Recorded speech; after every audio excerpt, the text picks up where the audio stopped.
பரபரப்பாக ஒளிபரப்பாகி வரும் big Boss season 9 நிகழ்ச்சியில் கார் டாஸ்கில் காருக்குள் இருந்த சாண்ட்ராவை எட்டி உதைத்த பார்வதி மற்றும் கமருதனுக்கு ரெட் கார்டு கொடுத்து வெளியில் அனுப்பினார் விஜய் சேதுபதி.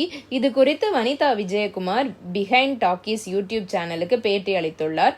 பிக் பாஸ் நிகழ்ச்சியில் நான் கலந்து கொண்ட பிறகும் பல சீசன்களை நான் விமர்சனம் செய்திருக்கிறேன். ஆனால் இந்த பிக் பாஸ் சீசன் 9 நிகழ்ச்சியின் போட்டியாளர்கள் மீது எனக்கு பலவிதமான அதிருப்திகள் இருந்தது.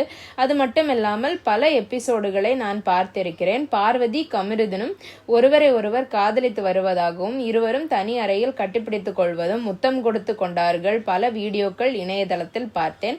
அது காதலே கிடையாது. இதற்காகத்தான் இந்த நிகழ்ச்சிக்குள் வந்தார்களா? அசிங்கமா இல்ல? இவ்வளோ பெரிய மீடியாவில் அத்தனை கேமராக்கள் இருக்கும்போது வருவது எப்படி காதலா இருக்க முடியும் என்று தெரியவில்லை. நான் கலந்து கொண்ட சீசனில் ஓவியா ஆரவை உண்மையாக காதலித்தார். அந்த விஷயங்கள் எனக்கு நன்றாக தெரியும்.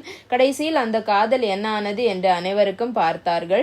மருத்துவ முத்தம் வரை சென்றது. பிக் பாஸ் வீட்டிற்குள் இருக்கும் போது காதல் வரலாம். ஆனால் அவர்கள் வெளியில் வந்தவுடன் திருமணம் செய்து கொள்வார்கள், குழந்தை பெற்றுக் கொள்வார்கள் என சொல்ல முடியாது. இந்த தவறு ஒருமுறை நடந்தால் ஏதோ தெரியாமல் உணர்ச்சி வசப்பட்டு நடந்துவிட்டது என சொல்லலாம். ஆனால் பார்வதி மற்றும் கமருதனும் தொடர்ந்து இதேபோல் 18+ கண்டென்ட் கொடுத்தார்கள். இந்த நிகழ்ச்சியை குடும்பங்கள் பார்க்க முடியல. அது மட்டும் இல்லாமல் கார் டாஸ்கில் இருவரும் குழந்தை பெற்றுக் கொள்வது முதல் கெட்ட வார்த்தையில் பேசுவது என பல விஷயங்களை வெளிப்படையாக பேசினார்கள். சினிமாவில் கெட்ட வார்த்தைகள் வந்தால் மியூட் போடுவார்கள். ஆனால் குடும்பத்தோடு அனைவரும் அமர்ந்து பார்க்கக்கூடிய இந்த நிகழ்ச்சியில் அனைவரும் சரளமாக கெட்ட வார்த்தைகளை பேசுகிறார்கள். அநாகரிகமாக சில்லறைத்தனமாக நடந்து கொள்கிறார்கள்.